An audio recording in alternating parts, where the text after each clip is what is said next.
নমস্কার বন্ধুরা, পুটির রান্নাঘরে আপনাদের সবাইকে স্বাগত। আমি এখানে আজকে বানাবো পাট শাকের ডাল।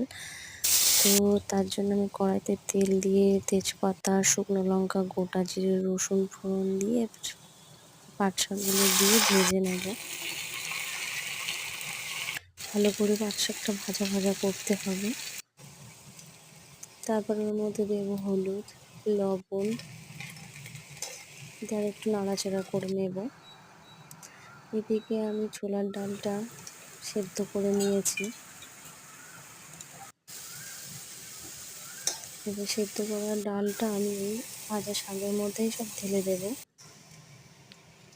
খুব সিম্পলভাবে রান্নাটা হয়ে যায়, খেতে কিন্তু খুব সুন্দর হয়। এবার নামানোর আগে আমি একটু চিনি আর কাঁচা লঙ্কা দিয়ে নামিয়ে নেব।